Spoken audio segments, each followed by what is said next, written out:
tous. Une fois encore, nous allons écumer une thématique, un rapport avec la métaphysique pour que vous puissiez en avoir plus de précision. Ce matin, nous parlons de l'écriture exotérique dahoméenne. On va voir un peu comment cela se passe. On va essayer d'écumer vers la fin de l'émission certains tableaux qui sont appelés aussi des pentacles. Vous en aurez une idée avec notre personne ressource invitée habituelle de cette émission. Il s'agit de Maître Raimi Amoussa. Bonjour à vous. Merci pour la disponibilité de tous les jours. Je rappelle qu'on peut vous contacter via le numéro qui va s'afficher à l'instant même au bas de votre écran. Eh bien, contactez-le, envoyez-lui vos préoccupations. Il se fera le plaisir d'y répondre. Voilà, je rappelle le numéro, c'est le 97 08 10 75 précédé du 229, comme vous le voyez à l'écran. Merci beaucoup. Alors, Maître Raimi Amoussa, parlons de cette écriture exotérique dahoméenne. On ne va pas y aller sans aborder déjà les piliers identitaires de la conception de la vie du dahoméen. Dites-nous un peu en quoi ça consiste. Merci mon frère Benoukou. Vous savez, quand on fait l'étude de métaphysique de la nation dahoméenne, vous vous rendez compte que notre solidité vient de 5 piliers. 5 piliers qui représentent 5 branches de la haute métaphysique dahoméenne. Vous avez les vaudous, donc 4 grands liés aux 4 éléments. Vous avez ce que nous appelons le culte des morts, auquel tient réellement le dahoméen. Vous avez la sorcellerie. Dès le départ, le dahoméen a tenu compte de la sorcellerie.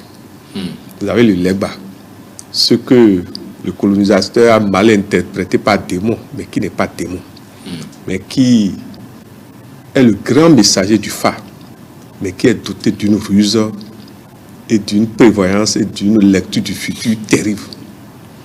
Et maintenant, vous avez le phare lui-même. Donc, il ne peut rien avoir sur cette terre qui ne peut pas ne pas passer d'abord par les bas. Donc, les bas pose le problème de la porte. Et donc, du verset Matthieu 7, verset 7, que je vous souligne tous les jours, que beaucoup ont cru que ça vient de la Bible. Non. Ça vient des hauts enseignements du phare, qui voudraient que vous ne pouvez pas passer d'une dimension à une autre sans passer par une porte. Or, il est dit dans la tradition dahoméenne métaphysique que toute porte est gardée par l'Egba. Ça veut dire quoi? Chacun de nous a un Legba personnel. Toute maison dans laquelle vous habitez, qui a une porte principale, a un Legba, donc le Legba de la maison. Vous-même, la porte dans laquelle vous habitez, la chambre dans laquelle vous habitez, l'entrée là a son Legba. La ville a son Legba. Le pays a son Legba. Ça veut dire quoi? Celui qui ne se met pas en adéquation avec ces réalités sera là tout le temps à chanceler. D'accord, mais vous le disiez, parmi ces 5 piliers, il n'y a que le legba peut-être décrié ou à tort ou à raison, selon le colonisateur. Mais qu'est-ce qui justement fonde cette conception négative, si on peut le dire ainsi, du legba? Est-ce que quelque part, les dahoméens n'ont pas contribué à salir un peu cette image que le colonisateur a peint jusque-là? Non, c'est peut-être l'effigie que le colonisateur est venu voir de l'Egba qui les a amenés à ça.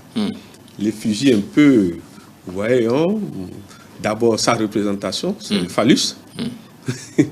Et sa femme est représentée par, sa femme qui s'appelle Aïsa, est représentée par la matrice, c'est-à-dire le vagin. Et maintenant, souvent, le lieu dans lequel on le retrouve avec de l'huile rouge, un peu de tout, pour eux. Et deuxièmement, c'est que ce qui fait que le Coran mal traduit le legba, c'est le fait que legba ne fait rien de gratuit. Pour nous enseigner que la loi de la gratuité n'existe pas. Quand vous venez à la porte de legba, vous tapez Matthieu 7, verset 7, vous lui demandez quelque chose, vous devez payer ce pourquoi vous avez demandé. Sinon, il fera de votre commission ce qu'il veut. C'est le secret que beaucoup n'ont pas compris. Legba ne fait rien de gratuit. C'est quand legba est rassasié que là-bas vous satisfait. C'est ça qui fait que quand vous le voyez, il n'a jamais fait. Ou bien, l'avez-vous vu avoir fait quand vous voyez ces hôtels? L'hôtel, lui, rouge est toujours bien déçu. Il est toujours pinquin là. Voilà, mon frère. D'accord, merci déjà pour ces explications. Vous avez parlé du phare aussi comme étant l'un des piliers fondamentaux de la conception de la vie du Dahoméen. On sait que le phare aujourd'hui existe, hein, beaucoup l'étudient en tant que science. D'autres personnes ont quand même des écoles. Il y a beaucoup d'écoles qui l'enseignent aussi. Mais jusque-là, certaines personnes n'ont pas encore connaissance ou n'acceptent pas la conception du phare dans leur vie de tous les jours. Or, selon vos explications tout à l'heure, vous démontrez quand même que c'est dans notre quotidien, au quotidien, nous le côtoyons. Alors, comment arriver à intégrer ça dans la conception collective et dans les habitudes de tous les jours? Et c'est ça que nous faisons déjà. Information et télé, c'est ça que nous faisons. Le phare est d'abord mathématique, métaphysique. C'est parce que cet aspect de la science du phare n'a pas été exposé et que c'est maintenant nous sommes en train d'exposer que les gens voient. Ouais. Le nombre 0 jusqu'à 9 a ses correspondances, jusqu'à même 16, sa correspondance dans le phare, s'il vous plaît. Je ne vais pas tout dire, mais je vais prendre des exemples concrets. Je prends le 1, c'est l'intermédiaire. Le 5 s'appelle Bémédi. Je prends le 8 qui s'appelle Acclamédi. Le 9 qui s'appelle l'Ossomédi. Le 16, c'est le Yekoumédi. Remarquez pourquoi des choses, si vous ne faites pas attention, des choses bizarres se passent les dates 16. Je ne veux pas trop parler. C'est pour vous dire quoi? Je me rappelle du 16 janvier 1977. Merci. Je ne veux pas trop parler. C'est sur l'étude de la réalité personnelle qu'on avertit, en tenant compte, bien sûr, de l'étude permanente de la destinée de la personne. C'est pour ça qu'il est conseillé à tout le monde d'aller à son étude personnelle et permanente de sa destinée, pour savoir si les maîtres dits de maître nom ou de dettes karmiques sont dans votre vie. Il faut vous méfier de ces deux types de noms. Voilà. D'accord. Merci beaucoup. On espère que tout va rentrer dans l'autre et que, bon, voilà. Tout a un sens et tout nous parle. Tout a un sens et tout nous parle et tout est à sa place. C'est à chacun de nous de prendre conscience des messages que les dieux nous envoient, que Dieu nous envoie, que les ancêtres nous envoient. Que les ancêtres nous envoient. D'accord. Parlons des 5 ministres d'État dans le phare. Nous savons que dans la réalité physique, puisque nous savons également que notre thématique est métaphysique, dans nos réalités physiques, on a quand même nos ministres aussi, que ce soit dans les gouvernements politiques, que ce soit dans les royautés aussi, le chef de famille, le roi avec ses ministres et tout ça. Mais ici, on parle des 5 ministres d'État dans le phare. Déjà, en quoi il consiste? Merci, mon frère Gwenouko. En fait, le phare est une organisation d'une rigueur cosmique, à l'image des séphirotes, s'il vous plaît. Vous verrez que dans le phare, il y a 5 ministres d'État. Il y a d'autres, mais les ministres d'État sont les ministres plénipotentiaires. Je ne sais pas comment... Ouais. Vous avez le Tchétoula. Je ne sais pas si vous voyez. Le Tchétoula lié au nombre 615. Messager de toutes les entités du phare. Vous avez le Woli Ofu. 1114. Je dis en même temps leur nombre pour que, après, dans d'autres émissions, nous allons nous expliquer. D'accord. Le Woli Ofu, c'est la ravitailleuse de toutes les entités du phare. Vous avez le Gouda Fligbe, le 135, organisatrice de toutes les entités et qui délivre de toute situation écrasante et de blocage. Vous avez le Diffou 1014 qui débarrasse des souillures. Et vous avez le Aklanyekou 816 qui règle les conflits entre frères et sœurs. Vous voyez? Et permettez que nous repartons sur le Gouda Fligbe. Le Gouda Fligbe, organisatrice de toutes les entités, qui délivre de toute situation écrasante et de blocage. Et que chacun de nous se pose la question, comment se fait-il que notre chef de l'État, Patrice Attalin Guillaume Talon, il est né un premier, non? Oui. Donc il a le nombre 1. En mai, non? Il a le nombre 5. Son millésime, 1958, il a le nombre 5 encore là. Et il y a le 8. Additionner le 5 et le 8, ça fait 13. Donc le 3 apparaît. Il a les 3 nombres de Gouda Fligbe dans sa destinée. Je ne sais pas si vous me comprenez. Oui.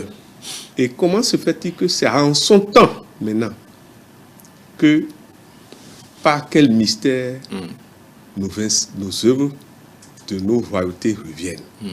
Et il a maintenant ajouté et demandé humblement à son collègue Macron qu'on nous envoie aussi le goût et le faté de réalité par rapport auquel nous faisons cette émission. Pour que chacun de nous voit jusqu'où nous devons accompagner le chef d'État dans nos prières pour que ces deux réalités reviennent. Je rappelle que le goût d'Afrique B, norme 135, organisatrice de toutes les entités qui délivrent de toute situation écrasante et de blocage, s'il vous plaît. D'accord. Et maintenant, l'autre lié au fait est que le président Talon demande, c'est le Tchétoula, messager de toutes les entités du FA, lié au nombre 615. Voilà. D'accord, mais comment arriver à prendre connaissance de toutes ces réalités-là, les 5 ministres d'État dans le FA? Est-ce qu'il y a une initiation qui se fait, Maître Rémi Amoussa, vous qui êtes métaphysicien, plasticien, dites-nous, est-ce qu'il y a un processus à suivre pour avoir connaissance de toutes ces réalités dont vous parlez là? D'office, toute science métaphysique a comme préalable Matthieu 7, verset 7. Vous devez aller à la forêt sacrée, vous devez vous initier. Et aujourd'hui, il y a nous qui sommes les suites de nos parents, qui avons été dans d'autres écoles initiatiques, nous apportons un plus. C'est pour ça que maintenant, avec l'émission de ETélé, nous transmettons ces connaissances. Mais le plus terre à terre, c'est que chacun note souvent les arcanes qu'on lit à chaque nombre pour savoir que ces arcanes sont dans sa vie. Je viens de dire que le 1, c'est l'intermédiaire. Mais si vous êtes né en janvier, en octobre, vous devez savoir que l'inter est dans votre vie. Vous avez le 5 dans votre date de naissance. Vous avez le B déjà. Vous avez 8. Vous avez le Aklan, etc. mon frère. Voilà. D'accord. On sait aussi que ces réalités dont vous avez parlé tout à l'heure, notamment le Matthieu 7, verset 7, je ne sais pas si beaucoup seront en accord avec vous, mais vous avez dit tantôt que on lit ça à la Bible. C'est vrai qu'on le lit dans la Bible, ce passage-là, mais vous avez dit que ça n'a pas son origine dans la Bible. Qu'est-ce qu'on peut y comprendre à l'attention de ceux qui nous suivent? Les mentions existent avant la composition de la Bible, s'il vous plaît. D'accord. Et vous verrez que quand vous allez dans les nombres, tout ce que je suis en train de vous dire ici est dans les nombres, s'il vous plaît. Et dans l'Apocalypse, ce qui est dans l'Apocalypse, excusez-moi, si vous n'avez pas un niveau métaphysique élevé, vous ne pouvez rien comprendre même à 2 phrases de l'Apocalypse, s'il vous plaît. Donc vous voulez dire que les prêtres, les pasteurs sont initiés à la métaphysique? Ce qui est sûr, je préfère ne parler que de ce que je connais. C'est-à-dire... Puisqu'ils étudient la Bible, eux aussi, et ils parlent de ces livres de l'Apocalypse. C'est ça, je dis, je préfère l'Église catholique. Dans mon enfance, du fait que je suis né dans l'Église catholique, j'ai subi beaucoup de... Bref, c'est pour vous dire quoi? L'Église catholique, excusez-moi, je me demande si ce n'est pas la plus redoutable des écoles métaphysiques. Je ne veux pas dire plus que ça. D'accord, Maître Rémi Amoussa, on va évoluer. Il y a certaines images, les pentacles qu'on va essayer de décrypter tout à l'heure. Mais avant, je voudrais quand même qu'on aborde d'autres aspects liés surtout à l'écriture exotérique dahoméenne. On va parler de l'écriture exotérique dans le vaudou. Le vaudou, par définition, vous allez nous le rappeler. En quoi consiste déjà l'écriture exotérique de ce côté-là? Merci mon frère Benko. D'abord, il y a une différence entre l'écriture profane que nous utilisons et l'écriture ésotérique simple. Vous voyez l'écriture simple qu'on appelle profane. Quand vous avez fini d'écrire, vous pouvez essuyer. Vous pouvez par exemple, après avoir écrit sur une feuille, mettre ça dans l'eau. Oui, ça disparaît. Croyant que ça disparaît. Mais dans l'écriture ésotérique, ce n'est ni le chiffon ni l'eau qui font disparaître ce que vous avez tracé ou écrit. Ce sont des rites qui les font effacer. Sinon, la chose est toujours là, même si vous ne voyez pas. Vous ne voyez pas. Et opère. Ça vous dit quoi? L'écriture ésotérique est une écriture opératoire. Quand on met quelque part, on dit que c'est telle chose que ça doit arriver. Le rendez-vous qu'on a donné à la chose, si on donne à manger à l'entité qui commande ça, cycliquement, l'entité viendra créer des accidents si c'est les accidents qu'on lui demande de créer. C'est ainsi que vous avez de ces carrefours qu'on appelle carrefour de la mort. des choses ont été tracées là et que des gens ont eu la malignité négative d'activer ça pour que régulièrement ces choses se passent. Ou utiliser ces lieux comme lieux de sacrifice négatif. Je ne sais pas si vous me comprenez. Ce sont des réalités. L'écriture ésotérique occulte est une réalité opératoire capable de perturber tout un système, s'il vous plaît. Surtout quand c'est réanimé régulièrement en énergie. En énergie qui fournit la force à l'entité qui commande. Je ne sais pas si vous voyez. Ouais. Entre l'écriture profane et l'écriture ésotérique, il y a la notion d'invitation d'une entité opératoire.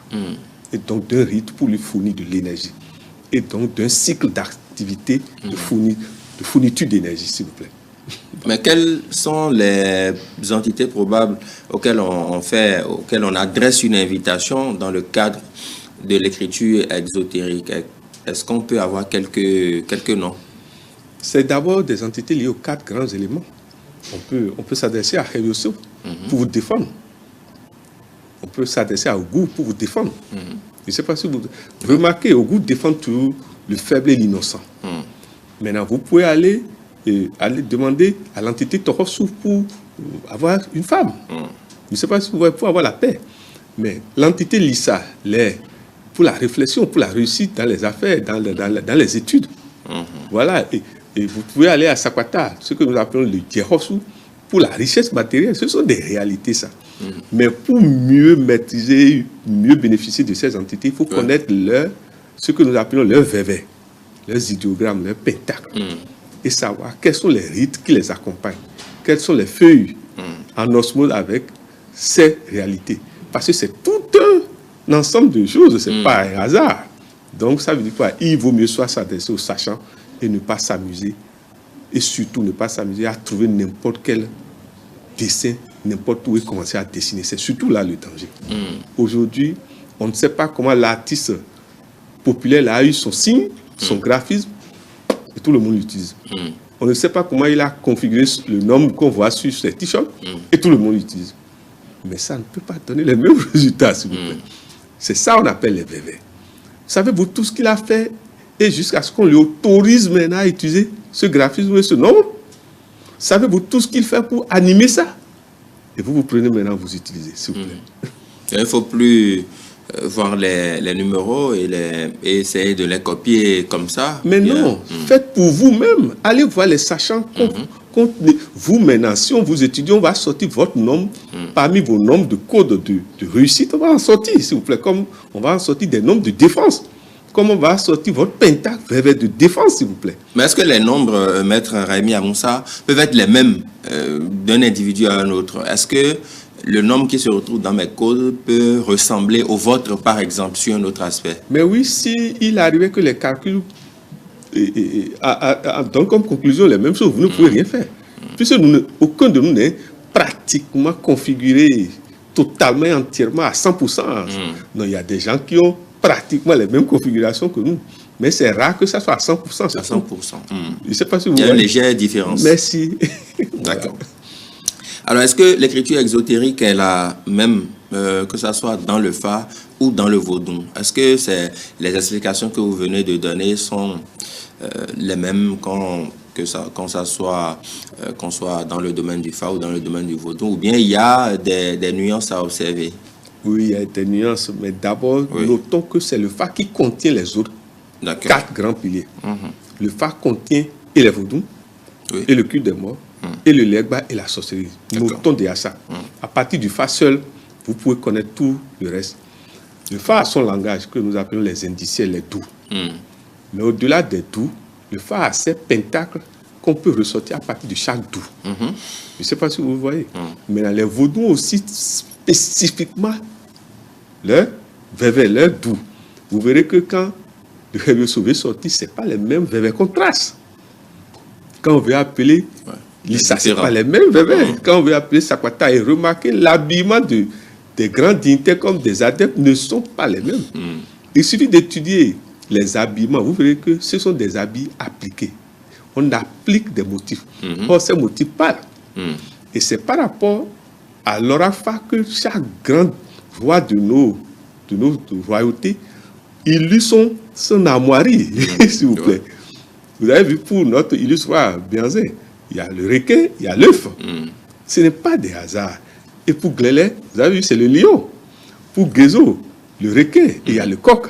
Ce n'est pas, s'il vous plaît, ce n'est pas des hasards, c'est des charges. Choisi, voilà, c'est choisi en fonction d'un certain nombre de réalités. Merci. D'accord. Quel est le support de l'écriture exotérique dahoméenne? Vous parliez tout à l'heure de l'écriture simple que nous avons dans l'alphabet français et tout ce qui va avec. Mais dans l'écriture ésotérique dahoméenne, il doit avoir un support, n'est-ce pas? Quelle représentation on peut en faire? D'abord, le support principal, à l'origine, c'est le faté, sur lequel on note les indiciels. Pour ceux qui nous suivent en français... Le faté, c'est le plateau sacré sur lequel on met le yé, la poudre, on étale ça. Et dans la consultation, dans le phasum, dans la forêt sacrée, les signes qui sortent deviennent traces. Et c'est ce faté, ce plateau sacré que notre chef d'État talon demande à ce que notre cher Macron nous ramène, nous donne ça avec le goût. Je ne sais pas si vous voyez. Parce que c'est à partir du fa que tout le reste sort souvent. Mais est-ce que c'est une seule tablette, les tablettes du phare que le chef de l'État a demandé la dernière fois? Imaginons que ça revienne, parce que ça va revenir. Comment on fait usage? Si c'est une seule tablette et qu'il y a beaucoup de dignitaires ou beaucoup d'initiés, comment on peut faire? Ou bien est-ce qu'il y a une façon d'en faire la multiplication pour que beaucoup en disposent? Comment ça se passe? Non, il ne s'agit pas de faire la multiplication, c'est un repère. C'est un repère, d'accord. Un repère énergétique pour nous. Parce que, comme on dit, le Dahoméen charge tout et concentre tout par la loi de la cellule des mémoires. Du fait que simplement ces réalités vont revenir chez nous, ça va rééquilibrer beaucoup de perturbations dans le pays. Beaucoup d'anomalies vont commencer à se stabiliser. C'est-à-dire qu'il y aura comme une sorte de grande chance qui va s'ouvrir à la nation. Du fait que la mémoire des cellules de nos grands métaphysiciens sont revenus. Je ne sais pas si vous voyez. C'est d'abord des supports, excusez-moi, métaphysiques sacrés, opératoires. Du fait que ces gens ont atteint un niveau d'évolution et de compréhension de Dieu et de la nature assez élevé. Ce sont des fenêtres, ce sont des portes qui vont nous ramener maintenant de l'air frais, comme on dit. Vous aurez le temps de voir ça. Et quand ça va venir, qui a le droit d'en disposer? Qui a le droit de garder ça, si je peux ainsi m'exprimer? Il y a des structures spécialisées pour ça aujourd'hui. Et il y a des cadres qui sont déjà en train d'être confectionnés pour ça.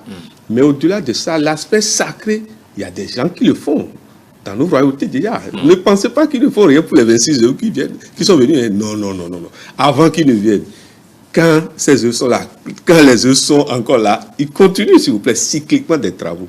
S'il vous plaît, ne pensez pas. Non, non, non, non, non. S'il vous plaît. Faisons confiance aux experts. Le chef de l'État sait à qui faire appel pour assurer le bénéfice que ces œuvres vont nous s'emmener et nous emmènent déjà. D'accord. Vous parlez des tablettes du phare, comment ça se passe? Est-ce qu'il y a une posture pour l'écriture exotérique? Comment on se met dans cette condition-là quand on veut procéder à l'écriture ésotérique? Est-ce qu'on s'assoit? Est-ce qu'on s'accroupit? Est-ce qu'on se met à genoux? Est-ce qu'on reste debout? Expliquez-nous un peu. Merci mon frère Benouko. Vous savez, d'abord, n'importe qui n'utilise pas cette écriture. Il y a des gens spécialisés pour ça que déjà le phare a identifié, à qui on transmet ces connaissances. Parce que ce sont des connaissances, excusez-moi, dynamiques. Et deuxièmement, ce sont des figures qui se tracent à la mémoire. Ce n'est pas que vous regardez quelque chose pour faire ça. Ça ne marchera jamais. Ça veut dire quoi? L'expert de ça, soit c'est le Hunogan lui-même, soit il y a un spécialiste de ça. Et souvent, ça se trace sur le sol, soit déjà à l'entrée du grand temple, soit dans la cour du temple. Bref, il y a des endroits que ça se trace. Mais pour tracer, celui qui doit tracer, avant le jour, se met dans des conditions de rite et de rituel donnés, de manière à ce qu'il sert de canal. Et quand il est en train de tracer, parce que c'est un aéroport qui trace, et c'est en même temps un scaphandre qu'il est en train d'installer, qui va inviter une entité à descendre dedans. Et dès l'instant que l'entité descend, vous verrez les signes autour. Soit des gens se rentrent en transe, soit il y a toujours des signes. Soit des révélations, soit des visions, et des gens vous disent des choses que vous ne comprenez pas. C'est pour vous dire que celui qui trace est d'abord un expert en ésotérisme, dont le corps est éduqué pour canaliser les énergies, sinon il sera foudroyé lui-même. C'est pour ça qu'on dit de ne pas utiliser ces choses au hasard. Deuxièmement, il y a des postures. Permettez que nous n'en disons pas trop, mais la plus importante, c'est que vos deux pieds doivent être en triangle. Les pieds à même le sol. Et la première chose, c'est qu'au moins vous levez votre main gauche face au ciel et vous mettez à droite face à la terre. Bref, le Christ aussi avait illustré cette posture en son temps, pour ne pas trop parler.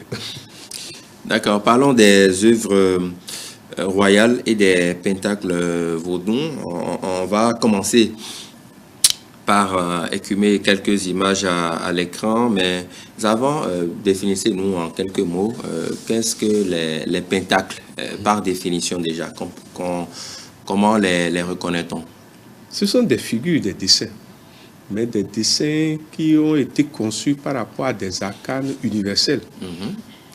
En fait, ce sont ce que nous appelons les marques de certaines divinités. C'est-à-dire, vous qui êtes là maintenant, oui. Vous avez une marque. Si on étudie, on finira par vous dire que c'est votre marque, ça. C'est ce que je vais vous dire. Et chacun de nous a une marque. Vous voyez, et quand on finit par déterminer votre marque, souvent on n'a pas une seule marque, on peut composer pour marque.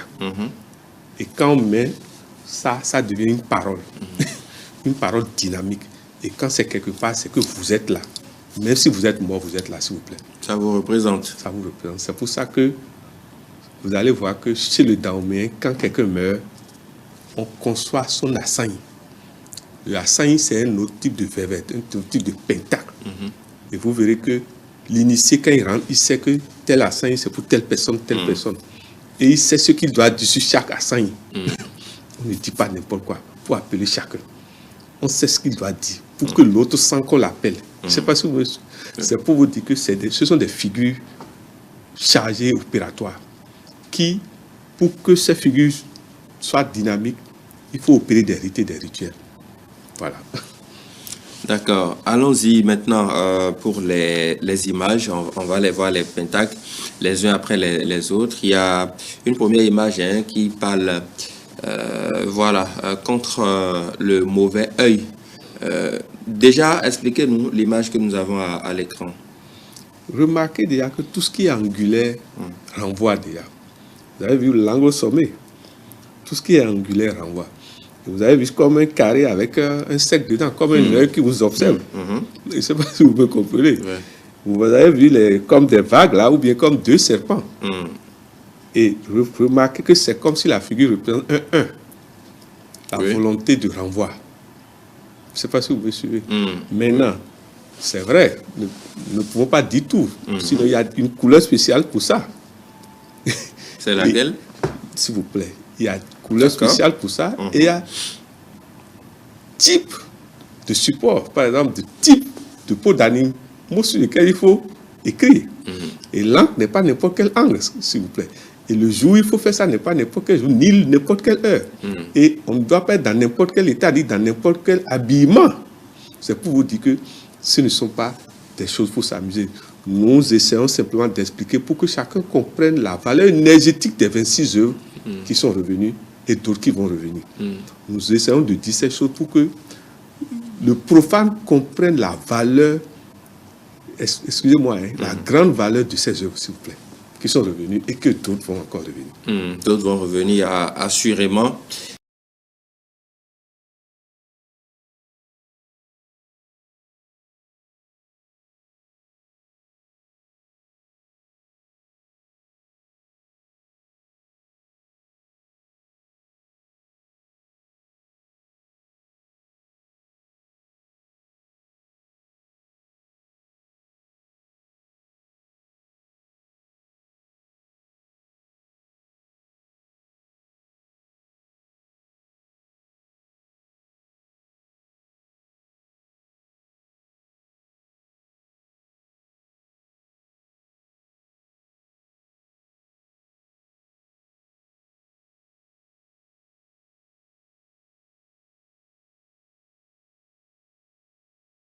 prendre conscience qu'il est en train de s'amuser avec sa destinée.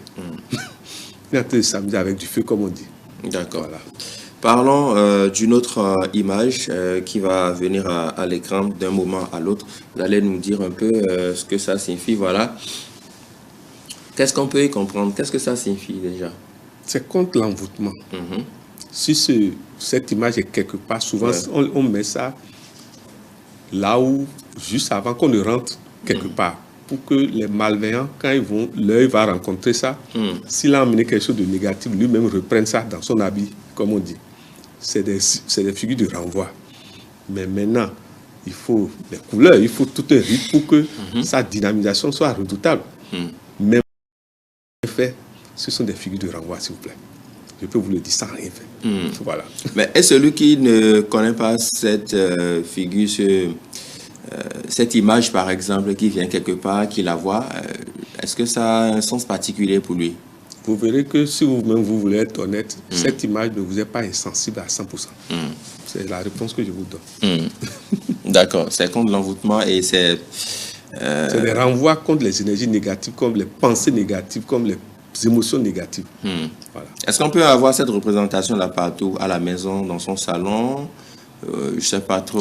Est-ce que c'est possible? On met ça là où le public, où beaucoup de gens vont avoir contact avant de rentrer dans ce que vous ne voulez pas qu'il soit populaire. Je ne sais pas si vous me comprenez. Oui. Par exemple, c'est dans comment vous appelez, l'escalier, en bas de l'escalier ou de l'ascenseur. C'est des choses qui peuvent être dans l'ascenseur. Si on sait qu'en montant maintenant, pour le dernier bureau du directeur, là-bas, il reçoit plein de gens. Voilà. D'accord. Parlons d'une autre image qui a rapport avec l'argent. Pour avoir de l'argent, ça va intéresser beaucoup de personnes parce que nous avons tous besoin d'argent. Là, voilà l'image à l'écran. Qu'est-ce que ça symbolise? Remarquez que le serpent que vous voyez a un lien avec le dollar, des signes du dollar. Et remarquez aussi qu'il y a comme deux récades. Et remarquez qu'il y a comme une demi-lune tournée vers la terre avec des flèches. Ce sont des symboles métaphysiques, occultes, qu'on ne peut pas totalement expliquer, mais qui ont montré leur dynamisation. Quand on respecte les rites et les rituels, ça vous attire les portes de la chance et de l'abondance. D'accord. Et ça aussi, on peut les avoir un peu partout? Non, s'il vous plaît. Il y a des figures qui sont plus exigeantes que d'autres. D'accord. Parce que les réalités qui rentrent dans les rites et les rituels, pour ça, font qu'il faut tenir compte de l'âge de maturité de la personne avant de donner ces choses. On ne donne pas tout à tout le monde. Il faut que vous vous assurez que la personne a ce qu'on appelle la conscience élevée de ce qu'il va faire quand il va avoir le retour positif de ce qu'il est venu demander. C'est ça. Voilà. D'accord. Une autre image, on va peut-être finir avec ça pour le moment. Voilà. Une autre, on a vu un triangle avec des formes de serpents, c'est ça? Voilà. À chaque bout du triangle, un en haut et un au niveau du coin droit. Qu'est-ce que cela symbolise, Maître Amy Amoussa? C'est la réussite. C'est un de nos verbes pour la réussite. D'abord, remarquez que partout où vous avez un symbole du dollar, il y a toujours un lien avec la réussite. Et le triangle rappelle... Le bonheur aussi. Merci. Le triangle rappelle toujours une vérité, le Père, le Fils et le Saint-Esprit. Maintenant, avez-vous vu, le triangle a été séparé par des traits horizontaux et il y a comme un œil au milieu pour dire que vous êtes sous la couverture des dieux de la chance et de la réussite. Mais comme je dis, il y a une dynamisation pour que ces choses opèrent. Et souvent, quand c'est bien fait, on porte sur soi. Personne ne sait même pas que vous avez ça. Voilà. D'accord. Et comment on le porte? C'est vrai que vous ne donnez pas trop... Mais aujourd'hui, ça se plastifie simplement. Même si vous faites ça sur une peau donnée, ça se plastifie, vous gardez ça sur vous, en petit format, personne ne sait. Et des gens vont plus loin en faisant simplement en tissu plaqué. Vous ne saurez jamais que c'est sur eux, sur leur propre tissu, dans leur veste, bref, voilà. On peut mettre ça dans la poche aussi. Mais oui, c'est ça. On peut prendre ça sous forme de collier aussi. Mais c'est ce que je vous dis. Oui, c'est ça. D'accord. En tout cas, c'est intéressant. On aura le temps la semaine prochaine de revenir sur d'autres pentacles, puisqu'il y en a beaucoup. On va y revenir. Maintenant, parlons de l'écriture ésotérique dahoméenne de Matthieu 7, verset 7. Maintenant, un verset que nous passons la plupart du temps ici à expliquer, à redéfinir. Quel est le lien entre ce verset et l'écriture ésotérique dahoméenne? D'abord, ce verset est universel. Et s'applique à toute école initiatique. Vous ne pouvez pas rentrer dans une école initiatique au marché. C'est d'abord ce que ce verset est en train de nous dire. Partout où il y a le secret à déceler, le secret à apprendre, il y a ce que nous appelons la porte. La notion de porte, la notion de tout midi et donc de l'Egba. C'est l'Egba qui autorise qu'on ait accès à tout, s'il vous plaît. Il faut que nous cessons de nous blayer. Sans l'Egba, vous ne pouvez avoir aucune connaissance. C'est l'Egba qui détient toutes les connaissances en haut comme en bas. Est-ce qu'ils pensent le contraire? Laissons chacun évoluer. Chacun, tu sais, à un moment donné, on ne juge plus personne. On prie pour celui qui n'est pas encore sur la voie, que Dieu fasse qu'il vienne vivre sur la voie. Vous savez, le père de 81 ans, quand l'enfant de 8 ans parle, il rit. Il rit. Quand la maman toute sèche, vieille, qui n'a plus sa forme, quand sa fille toute belle, la maman rit. Et donc, ah oui. Je vous réponds déjà. Benoupo, c'est ça. Benoupo, vraiment, hein, et je porte fièrement ce prénom, sans vous mentir. Allez, on va sortir de ces échanges. On a passé quand même de bons moments à expliquer l'écriture ésotérique dahoméenne, le contenu de certains pentacles. Mais il y a aussi certaines réalités. Si on essaye par exemple de lier ça au retour des 26 trésors royaux, nous savons qu'il y en a un certain nombre qui arrivent encore, qui vont venir certainement. Est-ce que dans la suite, puisque les émissaires du gouvernement ont tenu une conférence de presse au lendemain de leur arrivée pour expliquer que ce n'est qu'un début. Et donc, dans 10 ans, dans 50 ans, 100 ans, 200 ans, d'autres œuvres pourraient arriver. C'est-à-dire que même si le chef de l'État n'est plus au pouvoir, les autres régimes qui viendront pourront s'inscrire dans cette dynamique pour que les œuvres arrivent. On n'a même pas parlé des autres régimes. Ça ne va plus cesser. C'est un départ qui désormais va rouler comme l'ascenseur, comme sur l'ascenseur, s'il vous plaît. C'est le plus difficile, c'est ce qui a été fait déjà. C'est la loi des départs qui compte, s'il vous plaît. C'est ça. Le plus important, c'est qu'on maintienne cette diplomatie harmonieuse entre les deux pays. Qu'on évite que des bandits, des imposteurs, ceux qui salissent les gens, ceux qui ne veulent pas que les choses réussissent, qu'on évite que ces gens s'introduisent dans sur ces voies, de manière à ce que la lumière soit toujours sur cette voie. Voilà. C'est ça. Et quand vous parlez de diplomatie, c'est quand même assez important puisque nous savons qu'avant que ce processus n'aboutisse à ce que tout un peuple félicite aujourd'hui, il y a eu une fin de non-recevoir, ne l'oublions pas, avec l'autre président, l'ancien président français François Hollande. Et donc, il a souhaité que dans la suite de la diplomatie, même si Patrice Talon et Emmanuel Macron ne sont plus au pouvoir des deux côtés, que les chefs d'État qui viendront puissent continuer dans la même diplomatie pour que les choses puissent marcher. Ça, c'est un aspect important aussi. Moi, rassurez-vous, la France a atteint un niveau aujourd'hui comment je vais vous dire, de prise de conscience karmique de son passé. Et donc, je peux vous dire qu'aucun président français à venir ne voudra plus faire plonger la France dans la nuit. Rassurez-vous sur ça. C'est terminé. D'accord. Par rapport à l'écriture ésotérique dahoméenne, pour ceux qui viennent de nous prendre au vol, en guise de conclusion, qu'est-ce qu'ils peuvent comprendre? C'est pour que chacun de nous sache que par ces voies de la nature et des membres de nos ancêtres de Dieu qui ont voulu que ces œuvres reviennent, qui reviendront encore, Et avec, et nous vous remercions, et Télé, nous osons faire montrer aux profanes que le sacré existe aussi au Dahomey. Le sacré est tout le temps devant eux dans ces œuvres-là, mais nous ne voyons pas. Il ne faut pas s'amuser avec. Il ne faut pas s'amuser avec.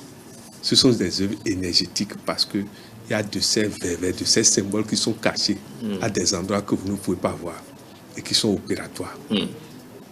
Le Dahomey ne crée rien de fantaisiste.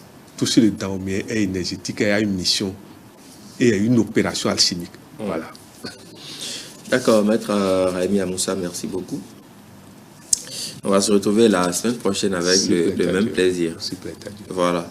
Le numéro est là, hein, c'est le 97 08 10 75. Voilà, 97 08 10 75. C'est sur WhatsApp aussi. Envoyez-lui vos préoccupations et il se fera le plaisir d'y répondre. Merci à tous de nous avoir suivis. À la semaine prochaine.